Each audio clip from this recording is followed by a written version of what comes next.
League কাপের ফাইনালে আপনি দেখতে পাবেন Arsenal versus Manchester city. 22 March এই ফাইনাল। তার আগে ফাইনাল নিশ্চিত করেছে ম্যানচেস্টার সিটি। নিউক্যাসল ইউনাইটেডকে 3-1 গোলে হারিয়েছে তারা ঘরের মাঠে। 2 লেগ মিলিয়ে বড় ব্যবধানে জিতে নিউক্যাসলকে টপকে আরো একটা ফাইনাল নিশ্চিত করেছে পেপ গুয়ার্দিওলার দল। ওমর মারমুশের গোলে লিড নিয়েছিল ম্যানচেস্টার সিটি। এরপরে কাজটা সহজ হয়ে যাওয়ার কথা ছিল, যদিও ম্যাচের সময় সময় সিটিকে কেঁপে যেতে হয়েছে, বিভিন্নভাবে তাদেরকে রক্ষণে মনোযোগী হতে হয়েছে, কিন্তু পেপ গুয়ার্দিওলার এই উদযাপন ঠেকানো যায়নি। পেপ গুয়ার্দিওলার দল চলে গেছে আরো একটা ফাইনালে এবং আরো একটা শিরোপার খুব কাছাকাছি গুয়ার্দিওলার দল, কিন্তু সেখানে তার প্রতিপক্ষ আর কেউ নয়, মিকেল আর্তেতার আর্সেনাল। মার্চ মাসে সেই ম্যাচটা রয়েছে, অর্থাৎ আমরা এই জায়গায় আপনার আর্সেনালেরও একটা লম্বা সময় ট্রফি খরা কাটানোর সুযোগ আমরা দেখবো। ম্যানচেস্টার সিটি তারাও 2021 সালের পর আবারও লিগ কাপের ফাইনালটা নিশ্চিত করে ফেলেছে। আর্সেনাল হারিয়েছিল চেলসিকে 1-0 গোলে, ম্যানচেস্টার সিটি 3-1 গোলে হারালো নিউক্যাসলকে। তবে ম্যানচেস্টার সিটির জন্য এই ম্যাচেও অনেকগুলো অ্যালার্মিং সাইন কিন্তু রয়েছে। আপনি ফার্স্ট হাফ ম্যানচেস্টার সিটিকে দেখেছেন একরকম, 34 মিনিটের মধ্যেই 3-0 হয়ে গিয়েছিল লিড। সেকেন্ড হাফে এবারের প্রিমিয়ার লিগে বা এবারের সিজনে ম্যানচেস্টার সিটিকে আমরা যেটা দেখি, ফার্স্ট হাফের সিটি সেকেন্ড হাফের সিটি পুরোপুরি আলাদা। সেম জিনিসটাই কিন্তু রেপ্লিকেট হয়েছে এই ম্যাচেও। আপনি এই সিজনে ম্যানচেস্টার সিটি যদি ফার্স্ট হাফে লিগে যত পরিমাণ আপনার ম্যাচ লিডে থেকে শেষ করতে পেরেছিল ফার্স্ট হাফটা, ম্যাচ শেষে 12 পয়েন্ট কিন্তু তারা হারিয়েছে। ওই ক্যালকুলেশনটা মাথায় রাখুন। ফার্স্ট হাফ এবং সেকেন্ড হাফের ওই তফাৎটা তারা সেকেন্ড হাফে এখন পর্যন্ত এই জানুয়ারি মাসে যতগুলো ম্যাচ খেলেছে কোনো ম্যাচে গোল করতে পারেনি। এটা কিন্তু আবার সেম এই ম্যাচটাতেও হলো। আরেকটা আলোচনার বিষয়, কিন্তু এই ম্যাচের সঙ্গে বাকি রেকর্ডগুলো যদি আমরা মেলাতে চাই, তাহলে সেটা পেপ গুয়ার্দিওলা তার সঙ্গে দ্বিমত পোষণ করবেন।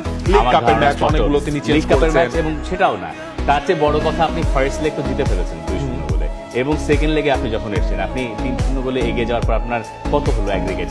5। এবার এখন আপনি আমাকে বলেন যে আমি সেকেন্ড হাফে যে খেলবো, আমার চাহিদা কি?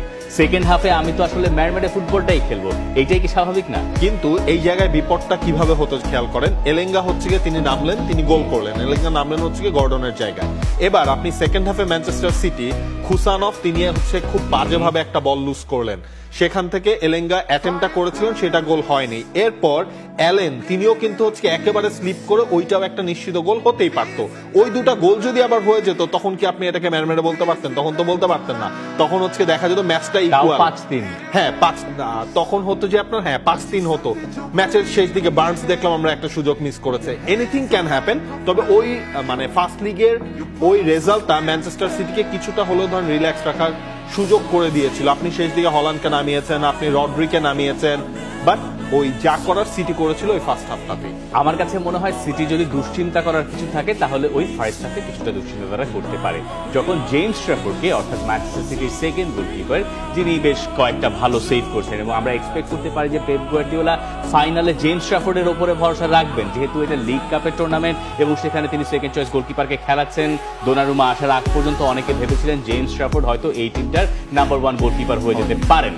সেটা তো আর শেষ পর্যন্ত হয় নাই। দোনারুমাকে দলে নিয়েছিলেন Manchester City coach Pep Guardiola, এবং তার আন্ডারে আরো একবার আমরা দেখতে পাচ্ছি যে গোলকিপিং পজিশনটা তারা সলভ করে ফেলেছে। কিন্তু জেমস ট্র্যাফোর্ড তার সক্ষমতার পরিচয় দিয়েছেন নিউক্যাসলের সঙ্গে এই ম্যাচটাতে, যেখানে তার উপরে রাখা ভরসার প্রতিদান তিনি দিয়েছেন। লিগ কাপের প্রতিটা ম্যাচে তিনি খেলেছেন এবং আমার ধারণা তিনি ফাইনালেও খেলবেন। যে কয়েকটা জায়গায় তিনি সেভগুলো করেছেন, এই সেভগুলো না করলে হয়তো গল্পটা অন্যরকম হতে পারতো। ফার্স্ট হাফের ওই দাপটটা ম্যানচেস্টার সিটি হয়তো স্কোর লাইনে আর দেখাতে নাও পারতো, কিন্তু পরের অর্ধে যা ঘটেছে এইটাকে আমি আর ম্যানচেস্টার সিটির জন্য দুশ্চিন্তা দেখছি না। কারণ তার একটা বড় ব্যবধানে এগিয়ে ছিল। এরপরে আমার মনে হয় তাদের ওই ম্যাচ খেলার অনেক সময় থাকে না যে জীবনে অনেক কিছু পেয়ে গেছে, আমার টার্গেটটা কি আমি জানি না। 3.5 দিনের ব্যবধানে কিন্তু ম্যানচেস্টার সিটিকে ম্যাচ খেলতে হচ্ছে সবাইকে এখন আগামী কয়েকদিন এরকম খেলতে হবে। তো ওইটাও একটা কারণ যে আপনি যখন ফার্স্ট 11টা দেখবেন, সেখানে কিন্তু আপনি যখন হল্যান্ডকে দেখবেন না, ওমর মারমুশকে দিয়ে স্টার্ট করানো হলো, রড্রি লাস্ট কয়েকটা ম্যাচ টানা স্টার্ট করেছে, রড্রিকে ড্রপ করা হলো, এই জিনিসগুলো চেঞ্জ করা, ফিল ফোডেনকে পরে নামানো হলো, এই জিনিসগুলো পেপ গার্দিওলা করেছিলেনই। এক আপনার প্লেয়ারদের কিছুটা রেস্ট দেওয়ার জন্য, 2 যে আপনার যেহেতু আপনার ফার্স্ট লেগের লিডটা ছিল, সেই লিডটাও তাকে একটা সাহস দিয়েছে। এক্স্যাক্টলি, এবং তার উপরে তার ঘরের মাঠের খেলা, এখানে হারানোর তেমন কিছু আসলে ছিল না। ম্যানচেস্টার সিটি ফেভারিট ছিল, তারা এক পা ফাইনালে দিয়ে রেখেছিল। একটা মোক্ষম সুযোগ ছিল এর্লিং হল্যান্ডেরকে একটু বিশ্রাম দেওয়ার। একে তো হল্যান্ড কিছুটা ক্লান্ত এবং তিনি বেশ একটা বাজে ফর্মের ভিতর দিয়ে যাচ্ছেন। তার গোল খরা কাটছে না বা গোল করছেন কিন্তু এরপরে আবার একটু করে হারিয়ে যাচ্ছেন।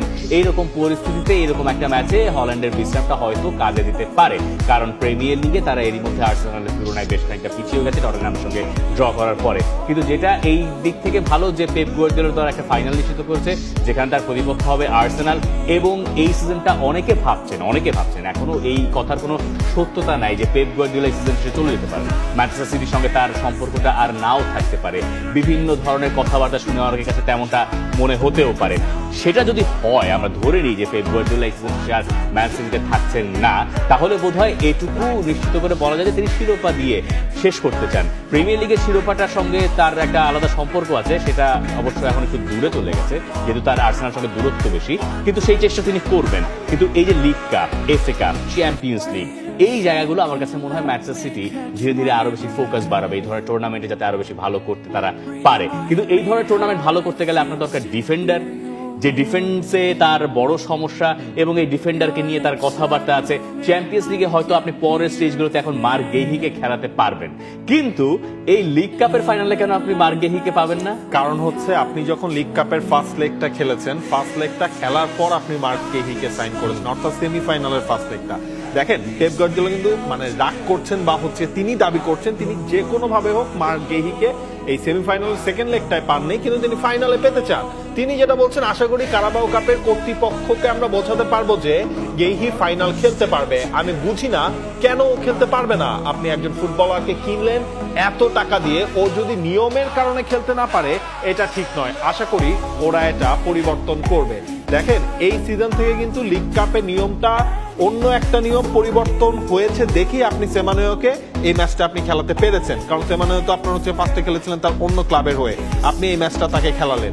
কিন্তু যেহেতু আপনার গেহির সাইনিংটাই হয়েছিল ফার্স্ট লেগ, যেটা নিউক্যাসলের সাথে খেলা হয়েছিল তার পর, সো ওইটা তো হচ্ছে নিয়মের বেড়াজালে আসলে তিনি আটকে গেছেন। এই নিয়মটা পরিবর্তন করার কথা পেপ গুয়ার্দিওলা আসলে তামাশা করে বললেন না কি করে বললেন এটা আমার কাছে স্পষ্ট না। এই নিয়ম কখনোই পরিবর্তন হবে না, যেটা নিয়ম সেটা তো নিয়ম। তারপরে তিনি এই অনুরোধটা কেন সিজনের মার্চ পর, হ্যাঁ এটা একটা প্রশ্ন। দেখেন এর আগে চ্যাম্পিয়ন্স লিগে একটা সময় এরকম নিয়ম ছিল, জানুয়ারিতে আপনি যাকে দলে নেন না কেন আপনি চ্যাম্পিয়ন্স লিগের কোনো স্টেজে আর তাকে ব্যবহার করতে পারবেন না, সে যদি আগে চ্যাম্পিয়ন্স লিগ হচ্ছে যে খেলে থাকে। ওই নিয়মটা উঠিয়ে ফেলেছে পরে ইউএফএ। কিন্তু এরকম ভাবে যখন নিয়ম একটা অলরেডি এক্সিস্ট করে, সেখানে আপনি আর ওই নিয়মটা সরাতে পারবেন না। গুয়ার্দিওলা এখন বলছেন হয়তো তার কাছে প্রশ্নটা ওভাবে গেছে বলে তিনি একটা মানে মনোভাব পোষণ করেছে। এবং এইটা ধরেন আপনি যদি কালকে প্রেস কনফারেন্সটাও খেয়াল করেন, সেখানে হচ্ছে মানে অর্ধেকের ওপরে সময় তিনি নানাভাবে এই একটা জিনিসকেই কিন্তু তিনি তুলে ধরেছেন, ক্লাব টাকা খরচ করছে, ওকে কেন খেলাতে পারবো না, এই জিনিসগুলো আপনি জানতেন না মার্ক গেহিকে সাইন করার আগে যে তিনি খেলতে পারবেন না। হয়তো এই জিনিসটা হচ্ছে তিনি দাবি করছেন, বলছেন যে এখন তো লম্বা সময় রয়েছে, মার্চের 26 তারিখ না 22 তারিখ হচ্ছে যে আপনার ম্যাচটা, এর আগে যদি ক্লাব কর্তৃপক্ষ বোঝাতে পারে যে এই নিয়মটা পরিবর্তন করা হোক, কিন্তু সেটার আসলেই চান্স কম। আর আপনি তাকে কেন আপনার দরকার সেটা তো আপনি এই ম্যাচেও প্রমাণ পেয়েছেন, যখন কুসানভ তিনি খেললেন তার কাছ থেকে কিছু ফাম্বেল আপনি পেয়েছেন, অ্যালাইনের কাছ থেকে আপনি সেই ফাম্বেল গুলো পেয়েছেন। সুতরাং পেপ গার্দিওলা ধারণাই করছে আমার এই জিনিসটা আসলে এনি হাও দরকার। এক মাস সময়ের ভেতরে রুবেন দিয়াজরা কি ফিট হবেন? হয়তো হতে পারেন, আলাদা একটা প্রসঙ্গ, সেটা দেখার বিষয় যে ওখানে কি হয়। Pep Guardiola we love you, specially আপনি প্যালেস্টাইন ইস্যুতে যেভাবে সবার সামনে এসে কথা বলেছেন, এই ম্যাচের আগে প্রেস কনফারেন্সে যা যা বলেছেন, আপনি আপনার স্থান পরিষ্কার করেছেন। ওই রকম জায়গায় থেকে ফুটবলাররা বা কোচরা, স্পেশালি এরকম নাম করা লোকেরা সাধারণত কথা বলতে চান না, কিন্তু আপনি বলেছেন এই কারণে উই লাভ ইউ। কিন্তু মার্ক গেহির ব্যাপারে আমরা এই জিনিসটা জানি না আপনি কেন এই কথা বলছেন। ম্যানচেস্টার সিটির কাজ তো এখানেই শেষ হয়ে যাচ্ছে না। লিগ কাপের ফাইনালে আর্সেনাল যেভাবে উঠেছে, তারা চেলসিকে শেষ ম্যাচটায় হারিয়ে দিয়েছে 1-0 গোলে, কাই হাভার্টজের গোলে তারা ফাইনাল নিশ্চিত করেছে, এক্স চেলসি ম্যানের গোলে, এবং চেলসি বাদ করেছে, আসলে গোল করেন, তাই না? কি একটা অদ্ভুত ব্যাপার। কিন্তু আর্সেনাল আর ম্যান সিটি এই ফাইনালে জিতবে কে, মানে শিরোপাটা কার বেশি প্রয়োজন? এক হচ্ছে মিকেল আর্তেতা, যিনি শিরোপা জেতেন না 2020 সালের পর থেকে এখনো পর্যন্ত, তার দল লিগ কাপের ফাইনালে উঠেছে। পেপ গুয়ার্দিওলার দলের কাছে লিগ কাপের পুরস্কারটা অত আহামরি মনে হওয়ার কথা না। আর্সেনাল হয়তো প্রিমিয়ার লিগ জিতবে এই ধারা যদি তারা অব্যাহত রাখতে পারে, কিন্তু প্রথম শিরোপাটা সিজনের নিষ্পত্তি হবে তো মার্চ মাসের 22 তারিখে। প্রিমিয়ার লিগের ব্যাপার স্যাপার তো আরো পরে গিয়ে। আর্সেনালের জন্য কি ব্যাপারটা আরো বেশি গুরুত্বপূর্ণ এই শিরোপাটা জেতা? দেখেন দুইটা দলের জন্যই গুরুত্বপূর্ণ কোন সেন্সে, কারণ এটা হচ্ছে এখন সিঙ্গেল ম্যাচ ফাইনালে এসে দাঁড়িয়েছে। একটা ম্যাচ জিতবেন আপনি একটা ট্রফি পাবেন, সিজন শেষে ওই যে ট্রেবলের সম্ভাবনা, 4টা শিরোপা জেতার সম্ভাবনা, ওইগুলো নিয়ে না কোনো দলই আসলে রিস্ক নেবেন না। এখন আমাদের দেখতে হবে মার্চ মাসের ওই ম্যাচটা আসার পর দুই দলের স্কোয়াডের কি অবস্থা হয়। আর্সেনালে কিন্তু ধীরে ধীরে হচ্ছে কি আপনার ইনজুরি এসে আঘাত করা শুরু করছে। আপনি মিকেল মেরিনোকে পাচ্ছেন না, ওডেগার্ডকে পেতে আপনার আরেকটু সময় লেগে যাচ্ছে, ডাউম্যান তো আপনার চলেই গেছে। ম্যানচেস্টার সিটির ক্ষেত্রে ডাউম্যানকেও দরকার আপনার। অনেক হয়েছে দেখে ননিরিকে বলছেন যা একটু খেলে আসো মাসের থেকে, তারপরে তোমাকে পরের বার আবার নেবো। আপনার ডাউন ওই যে ধরেন যখন সবগুলো কম্পিটিশন আপনার থাকে তখন তো হচ্ছে ওই কাজগুলো আটতে থাকে, আমরা প্রায়ই দেখি। তিনি হচ্ছে অন্যদেরকেও সুযোগ দেন। তো ওই ইনজুরি ক্রাইসিসটা এবং দুই দলের সেট আপটা মার্চ মাসের ওই 20 তারিখ নাগাদ কোন জায়গায় থাকে ফাইনালের 2 দিন আগেও, ওইটার উপর আসলে অনেক কিছু ডিপেন্ড করবে। আর্সেনালের পক্ষে 4 শিরোপা জেতা সম্ভব এই স্কোয়াড ডেপথ নিয়ে? কোনটা বাদ দিবেন? তিনটা জেতা সম্ভাবনা চ্যাম্পিয়ন্স লিগে আছে। আমার কাছে মনে হয় যে আর্সেনাল হয়তো ওই পথে আছে, কিন্তু 4টা শিরোপা একসঙ্গে যেটা বিগ টাস্ক, এবং এইটা আর্সেনালের পক্ষে সম্ভব কিনা সেটা আপনার কাছে জানতে চাই।